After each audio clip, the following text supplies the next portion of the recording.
All right, first grade math homework. This is for 6-year-olds, so it's got to be simpler than sniffing a math book. Let's see, which are not true for a rectangle? A, it has 5 vertices, B, it is a closed shape, or C, it has vertices that are different sizes. Well, obviously A isn't correct. We're supposed to choose all of the correct answers, and this is not correct, since rectangles infamously have 4 vertices. As for B, it is a closed shape, although it surprises me that would be a talking point in first grade, so B is correct. And C, it has vertices that are different sizes. What does that even mean? I have no idea, so I think it's just B then. Which are not true for a rectangle? B, it is a wait a minute, they tricked me! What a cruddy way to word this question. Choose all of the correct answers, which are the ones that are not true. I assume that this phrase is here to emphasize the fact that you might have to pick multiple answers. But that work was already done with the word are, which are not true. That's plural. And the part about vertices having different sizes, let's be honest, that's a little bit silly. And OP found that part particularly confusing. Are they trying to ask about the angles? What does this mean? Do first graders even know the word vertices? One commenter said that their year 1 son knew what a vertex was, so maybe the term is age appropriate. After all, year 1, as I understand it, is the equivalent of Americans' kindergarten. So that's even earlier than first grade. This commenter also pointed out the conflict in the wording, how it's kind of confusing to request answers that are both not true and correct. But of course, the Redditors were on her like bumper stickers on a dog mom's car, since her description of the problem wasn't completely literally flawless. As for these 3 statements, statement A is Statement A is perfect. Everybody knows what it means. You can look at a rectangle and determine if it has 5 vertices or some other number of them. And then statement B could be perfect, but again, I'm kind of surprised that first graders are learning about this particular property of rectangles. I thought first grade math was more like which shape is a square, rather than which figure shows a closed and bounded region. And statement C, I think a lot of people took issue with because it doesn't really mean anything. Saying a rectangle has 5 vertices means something. Rectangles have vertices, so you can count them and check the veracity of the statement. But saying the vertices are different sizes doesn't mean anything. You might as well ask if the vertices have different preferences in free-form jazz musicians. So then it's easy enough to say that obviously statement C is not true. But really, it feels like it'd be better to have a meaningful statement which could actually be checked against a real rectangle. Like the 4 angles of a rectangle have different sizes. Or, well, maybe if we just, actually, hard enough, we could say that the vertices do have different sizes.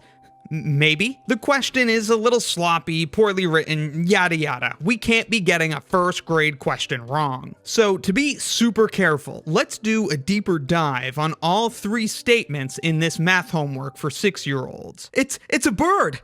No, it's a plane!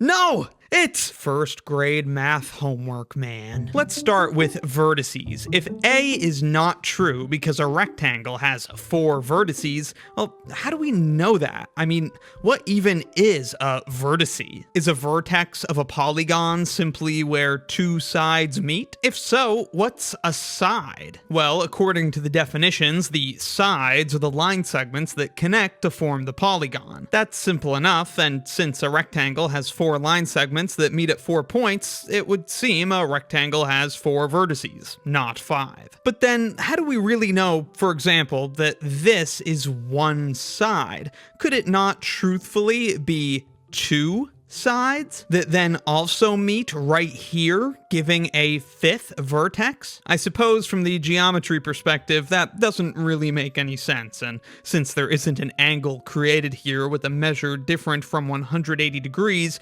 it certainly doesn't walk or talk like a vertex. But then again, this is something called a star polygon, and this is what normal people would call a star, but mathematicians would not technically call this a star polygon. And And how many vertices do these shapes have? Well, if anything, certainly this must have more vertices than that, since this looks just like that, but with a lot more junk going on in the middle. Well, nope, not how it works. This star polygon has 5 vertices, and this 5-pointed star has 10 vertices. Check this out. This is called the trick of the disappearing vertices. Here's a pentagon and 5 triangles. That's 20 vertices total, right? Wrong. Put them together and you can see that it's only 5 vertices. There is this concept of self-intersecting polygons whose edges cross each other. And for this concept to exist at all, there has to be some understanding that when the edges of a polygon meet, that doesn't necessarily create a vertex. When looking at a rectangle, obviously this is a vertex where 2 sides meet because of the change in direction. However, looking at the star polygon, this is only a change in direction if we don't regard this as a single side. Regarding this as a single side of the star polygon, we don't encounter a change in direction until right here, where we meet another side of the star. So whether or not a shape like this truly has just 5 vertices depends a bit on the context. It might be one polygon with 5 sides and 5 vertices, but it could also be 6 polygons mushed together. Either way, the humble rectangle is much simpler and has only 4 vertices. So since A is not true for rectangles, that means it is a correct answer. Next up, B, it is a closed shape. What does that mean? There's certainly some amount of intuitive obviousness here. This shape looks to be open, this one definitely closed. But there's a lot more to this story than you might think. One perspective we might take is that of polygonal chains, or polylines. A polygonal chain is simply a collection of vertices in the plane which are connected consecutively by line segments. This is a polygonal chain, but it's not what we'd typically call a polygon. Unlike this simple polygonal chain, this one is self-intersecting, because there is this crossing of the edges which doesn't occur at one of the vertices. And again, it's not a polygon. If there happens to be a segment joining the last vertex of the chain to the first, then it looks like a polygon, and this is called a closed polygonal chain. Key word here being closed. That means then that this is a closed polygonal chain, and it appears to be a rectangle. So, rectangles are closed. But then again, closed polygonal chains are not always the same as polygons. The term polygon often refers to just the boundary, which is the same as the polygonal chain, but sometimes it also refers to the interior space, which is not part of a polygonal chain. If by rectangle we mean the polygonal chain boundary and all of the interior space, then there's no question that this rectangle is closed. Not only does it contain all of the shaded interior points, but all of these interior points fit snugly within the boundary, which is also part of the rectangle. Alternatively, what if by rectangle we mean only the interior area, but excluding the boundary lines? In that case, this shape is not closed. For example, consider this 2x1 rectangle on the x-axis and the point xy. Let's say x is greater than 0 and less than 2. Then y could be, for example, 0.9, or 0.99, or 0.999. No matter how many 9s there are, it's still less than 1, so it would still lie within the rectangular region. But the region isn't closed because it doesn't contain the boundary. So if we considered the point 1, 1, this is not contained in the rectangle. We could get as close as we like to 1, 1 within the region, but 1, 1 itself is not included. So from this perspective, where rectangle means the interior area only, a rectangle is not closed. But what about the more typical situation where we think of the rectangle just as the boundary? You'd probably agree this is a rectangle, even though there aren't any interior points. Is it closed, or is it open? Well, in other areas of math, we say that a set is closed if it contains all of its limit points. Remember, this rectangular region isn't closed because there's a limit point, 1, 1, that isn't in the region. It's a limit point because we can get as close to it as we like within the region, but it isn't actually included because we've specifically excluded the boundary in this interpretation of rectangle. When we look at the polygonal chain as a set of points, the only limit points are those which lie on the chain. For example, here's a point that's not on the chain. It's certainly not a limit point of the rectangle, because if it's not on the chain, then there's some space between the chain and the point, and so we can't get arbitrarily close to this point while staying on the rectangle. So when we interpret a rectangle this way as just the boundary or the polygonal chain, it certainly is closed because every limit point is on the polygonal chain. I'd say when the word rectangle is used, it's typically the polygonal chain which is meant, and only sometimes the interior region including the boundary which is meant. So this, for example, would be a pretty far-fetched interpretation of the word rectangle. Hence, I think we can agree that a rectangle is a closed shape,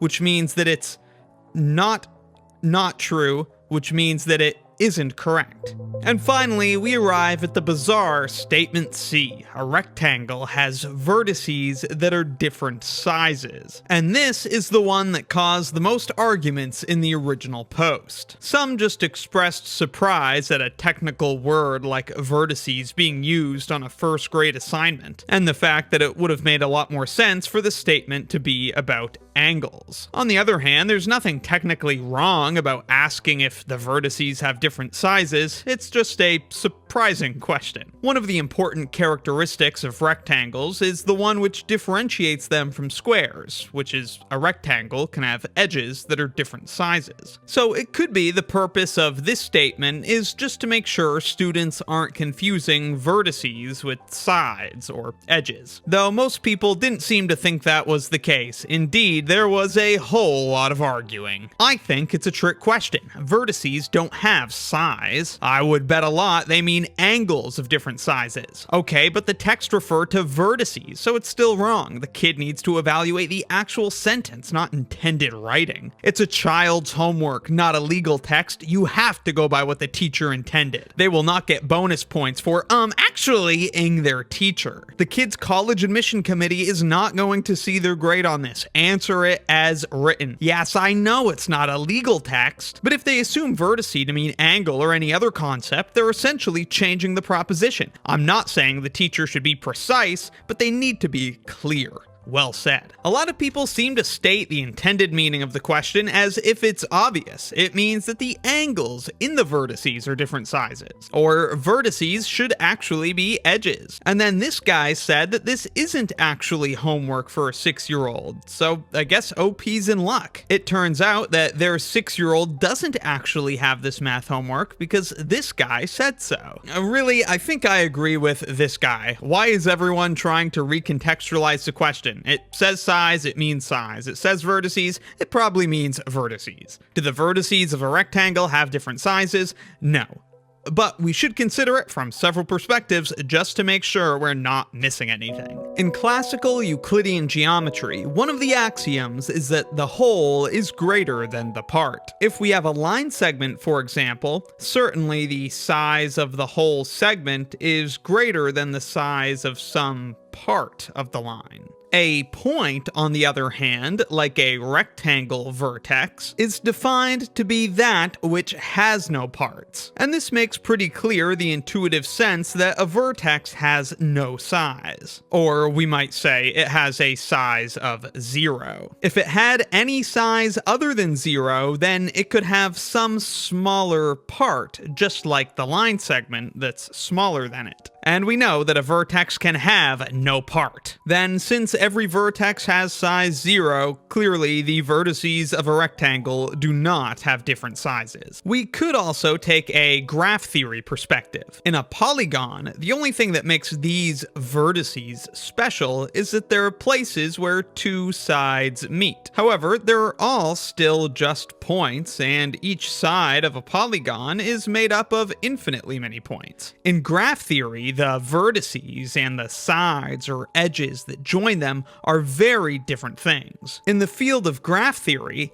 edges cannot exist without vertices, because the sole purpose of an edge is to join a pair of vertices. Hence, in graph theory, this edge is just as good as this one. These two graphs are the same. They're each just a pair of vertices joined by an edge. And in graph theory, the word size refers to the number of edges in a graph. Hence, the size of this graph is 4. The vertices in a graph, though, also get their own special measure called a degree. The degree of a vertex is the number of edges it's touching. The degree of this vertex, then, is 2. In a polygon, a vertex is just where two sides meet, end of story. But in graph theory, a vertex may be the meeting point of many different edges. The degree of this vertex now is 3.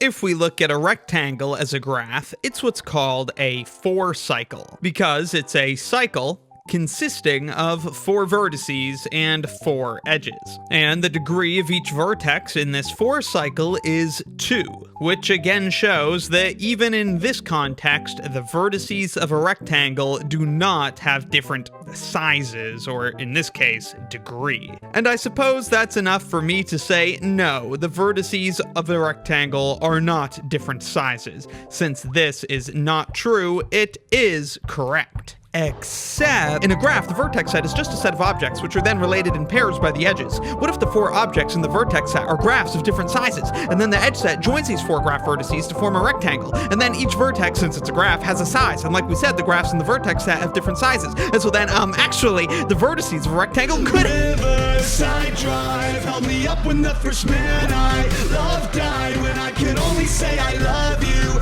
through sobs and say I'll miss you. Last time I was in talking shells out of the shotguns, someone with a much bigger